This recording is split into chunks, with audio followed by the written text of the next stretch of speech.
राजनीति विज्ञान के महत्वपूर्ण प्रश्नों की श्रृंखला को लेकर के ये राजनीति विज्ञान की वो प्रश्न है जो लगातार अब तक टीजीटी और पीजीटी की परीक्षा में पूछे जाते रहे हैं। इस पर मैं कई वीडियो बना चुका हूं जिसका लिंक आपको डिस्क्रिप्शन में मिल जाएगा। आप जा कर के हर वीडियो को देख सकते हैं और एक के बाद एक मैं इस प्रकार से आपके लिए वीडियो लेकर के आता रहूँगा और हर वीडियो का लिंक आपको डिस्क्रिप्शन में मिलता रहेगा। तो आइए बिना समय गंवाते हुए हम आज की वीडियो की चर्चा को स्टार्ट करते हैं और आज की वीडियो का जो सेशन शुरू होगा वो 38 नंबर क्वेश्चन से शुरू होगा और ये जो चैप्टर चल रहा वो है राज्य की उत्पत्ति के सिद्धांत के बारे में। तो आइए प्रश्न देखते हैं कि 38 क्या कह रहा है।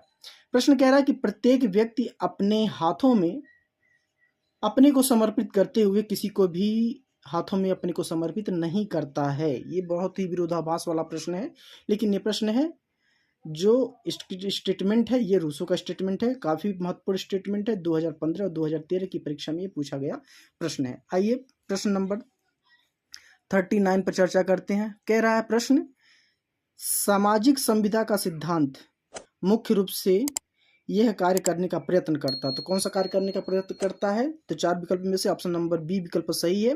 राजनीतिक बाध्यता के आधार की व्याख्या करना। बढ़ते हैं नेक्स्ट क्वेश्चन पर। नेक्स्ट क्वेश्चन कह रहा है, सामाजिक समझौते के सिद्धांत के साथ संप्रभु राज्य की अवधारणा को किसने संयुक्त किया? तो ये किया था हाब्स ने। बहुत ही महत्वपूर्ण प्रश्न है। बढ़ते हैं अगले प्रश्न पर। प्रश्न संख्या 41 क्या कह रहा है, आइए देखते हैं। 41 कह रहा है, निम्न वाक्यों में से कौन सा वाक्य राज्य की उत्पत्ति के विषय में मार्क्सवादी सिद्धांत को स्पष्ट करता है? तो ऑप्शन नंबर सी इसका राइट आंसर होगा। और ऑप्शन नंबर सी क्या कह रहा है, आइए जानते हैं। राज्य की उत्पत्ति उत्पादन के शोषण परक संबंधों की रक्षार्थ हुई है, यानी कि राज्य की जो उत्पत्ति हुई है वो शोषण करने के लिए हुई है। खैर बढ़ते हैं नेक्स्ट क्वेश्चन पर। नेक्स्ट क्वेश्चन कह रहा है, वर्तमान समय में राज्य की उत्पत्ति का कौन सा सिद्धांत सबसे अधिक लोकप्रिय है, सबसे ज्यादा सर्वमान्य है? तो ये ऐतिहासिक जो सिद्धांत है सबसे ज्यादा लोकप्रिय सिद्धांत माना जाता है राज्य की उत्पत्ति के सिद्धांत के बारे में। बढ़ते हैं नेक्स्ट क्वेश्चन पर। क्वेश्चन नंबर 34 कह रहा है, निम्नलिखित में से कौन सा ऐतिहासिक सिद्धांत माना जाता है? तो इसे हम ऐतिहासिक सिद्धांत के साथ साथ इसको विकासवादी सिद्धांत के भी नाम से जानते हैं। बढ़ते हैं नेक्स्ट क्वेश्चन पर। नेक्स्ट क्वेश्चन कह रहा है कि राज्य की उत्पत्ति के किस सिद्धांत ने राज्य को एक क्रमिक विकास का परिणाम माना है? तो क्रमिक विकास का जो परिणाम होगा मित्रों, ये ऑप्शन नंबर वही होगा, विकासवादी सिद्धांत, या फिर वही होगा ऐतिहासिक अथवा विकासवादी सिद्धांत। बढ़ते हैं नेक्स्ट क्वेश्चन पर। नेक्स्ट क्वेश्चन कह रहा है, राज्य की उत्पत्ति के नीचे दिए गए किस सिद्धांत को सर्वोत्तम माना गया है? तो विकासवादी सिद्धांत को सर्वोत्तम माना गया है। बहुत ही इंपॉर्टेंट प्रश्न है। आप देख सकते हैं कितनी बार परीक्षा में सारे जो प्रश्न है वो रिपीट किए गए हैं। तो राज्य की उत्पत्ति का सिद्धांत कौन सा सिद्धांत सर्वमान्य है? विकासवादी सिद्धांत। लगातार ऊपर भी आपने देखा और नीचे भी देखा कि ये प्रश्न कितनी बार पूछा गया है, प्रश्न वही दोहराया है फिर। तो इस प्रश्न को हम छोड़ते हैं, बढ़ते हैं नेक्स्ट प्रश्न पर, क्योंकि प्रश्न जो है बार बार वही रिपीट कर रहा है, वही बता रहा है। राज्य की उत्पत्ति के सामाजिक अनुबंध सिद्धांत की विवेचना में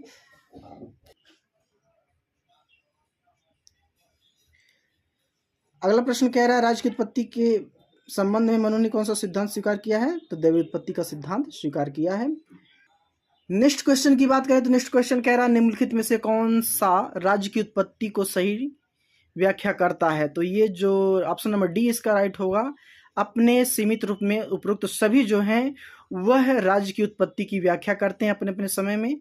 कोई कहता है दैवीय उत्पत्ति का सिद्धांत, कोई कहता है सामाजिक समझौते का सिद्धांत है, कोई कहता है विकासवादी सिद्धांत है, कोई कहता है शक्ति का सिद्धांत है। लेकिन ऑप्शन नंबर इसका डी राइट आंसर होगा, क्योंकि अपने अपने सीमित रूप में सभी विद्वानों ने अपने अपने समय पर सभी सिद्धांत का को जायज बताया है। बढ़ते हैं नेक्स्ट क्वेश्चन पर। नेक्स्ट क्वेश्चन कह रहा है, निम्नलिखित में से कौन सा सिद्धांत राज्य की उत्पत्ति को सही व्याख्या करता है? तो उपरोक्त सभी सामाजिक संविधा का लेखक है कौन सा विचारक? तो ये रूसो सामाजिक संविधा का लेखक है। बढ़ते हैं नेक्स्ट क्वेश्चन पर। नेक्स्ट क्वेश्चन 55 क्या कह रहा है, आइए देखते हैं। 55 कह रहा है क्वेश्चन, रूसो किस देश का रहने वाला था? तो रूसो फ्रांस का रहने वाला था। प्राकृतिक अवस्था वाले मनुष्य को आदर्श बर्बर की संज्ञा किसने दी है? तो ये दी है रूसो ने दी है। नेक्स्ट क्वेश्चन कह रहा है रूसो की समान इच्छा का मतलब क्या है। तो रूसो की जो समान इच्छा का मतलब है वो है उत्कृष्ट सार्वभौमिक इच्छा। किसी भी व्यक्ति की भी इच्छा हो सकती है जिसका उद्देश्य सामान्य समुदाय के हित का हो। नेक्स्ट क्वेश्चन की बात करें रूसो की सामान्य संकल्पना के संबंध में कौन सा कथन सही नहीं है। तो ये कह रहा है कि सही नहीं है, तो सबकी इच्छा की बात कर रहा है। अगला क्वेश्चन कह रहा है रूसो के लिए किसे समान इच्छा के रूप में अभिव्यक्ति के रूप में माना जाता है। तो ये कानूनी रूप की बात कर रहा है, 2016 में पूछा गया प्रश्न है।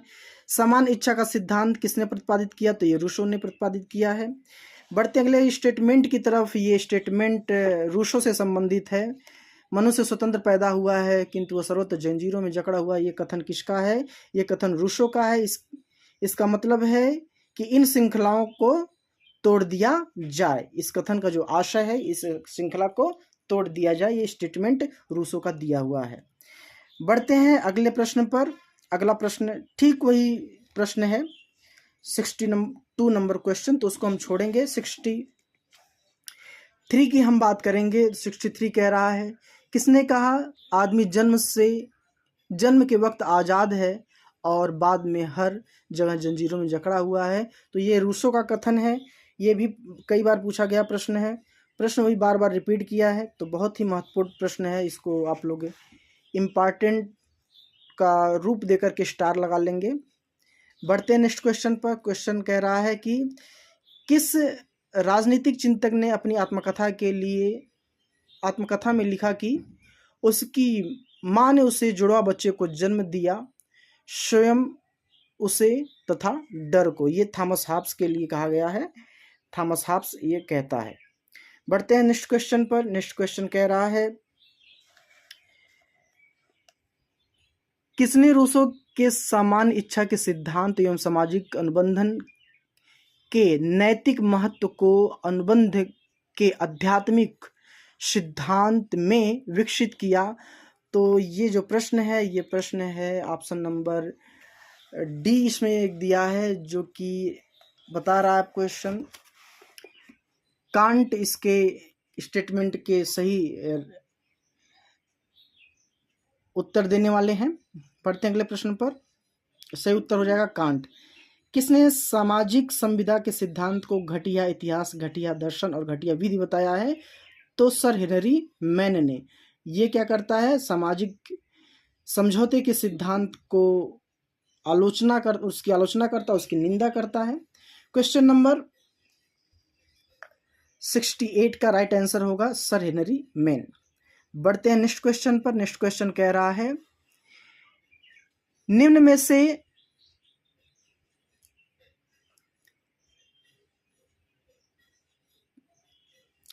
से किसमें राज्य की उत्पत्ति के ऐतिहासिक सिद्धांत को महत्व पाया जाता है। तो रक्त संबंध, धर्म, युद्ध और राजनीतिक चेतना की बात कर रहा है यहाँ पर। बढ़ते हैं नेक्स्ट क्वेश्चन पर। क्वेश्चन नंबर 70 कह रहा है राज्य के विकास में कौन से तत्व सहायक रहे हैं। तो उपरोक्त सभी राज्य के विकास में सहायक रहे हैं।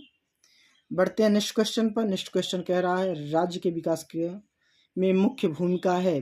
तो रक्त संबंध की, धर्म, शक्ति, राजनीतिक चिंता, आर्थिक गतिविधियों की, इन सब की भूमिका है धर्म के विकास में। बढ़ते हैं नेक्स्ट क्वेश्चन पर। 72 नंबर क्वेश्चन कह रहा है राज्य की उत्पत्ति का दैवी सिद्धांत किसने प्रतिपादित किया था। तो जेम्स प्रथम ने प्रतिपादित किया था। बढ़ते हैं नेक्स्ट क्वेश्चन पर।